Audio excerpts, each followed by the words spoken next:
If you were to describe most people's dream motorcycle, you'd probably think of such machines as the pure, uncompromising race replica Ducati 916, or the awesome handling and power of the R1, or even the phenomenal speed and power of the Suzuki Hayabusa. But even these magnificent machines don't quite satisfy some people, who are always looking for that something that little bit different. Well, one such guy is Steve Jones. Well, Steve, I think it's fair to say you've got a bit of an obsession with the Pink Panther going on there, haven't you? No, we're just good friends. We're on the same wavelength. That bike, I have to say, is absolutely fantastic. You've done it all yourself, haven't you? Yeah, over 3 to 4 years. A lot of time.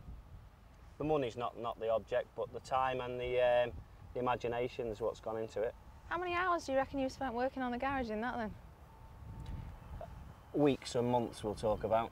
A long time. You just spend half your winter, a couple of hours, then you've had enough of a major part of it, then you leave it for a couple of days and then you'll go back and I have to crack it. So you started off with just a normal GSXR and ended up with this? Yep.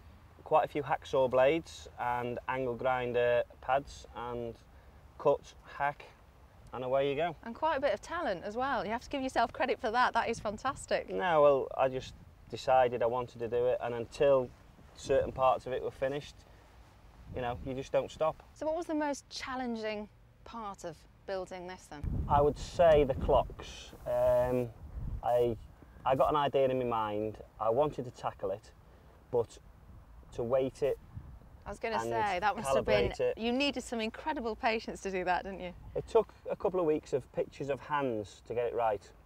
Every friend I've got who's very artistic, I got them to draw a hand, developed it, made it, no good, and then bonding onto the needles.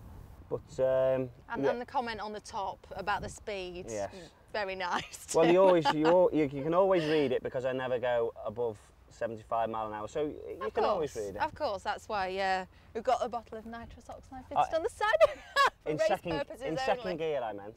In second gear. Are you actually ever going to race this? Yes, I have raced it a couple of times, but my times haven't been on the pace because I'm usually suffering from a hangover.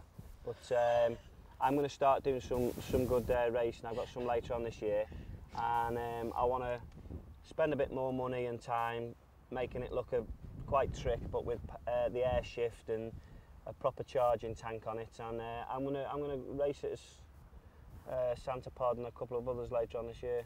I was going to say there can't be too much more that you want to do on that, but you're still planning work for it. Yes, you can never stop.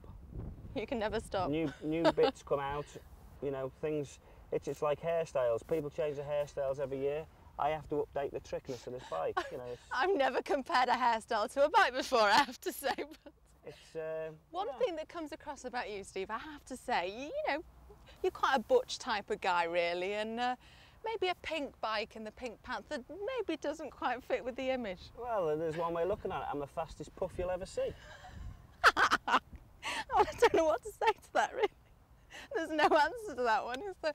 Well, no, there isn't an answer. That is amazing as well, the paintwork on the top. I mean, it really is glistening. How on earth did you get it like that?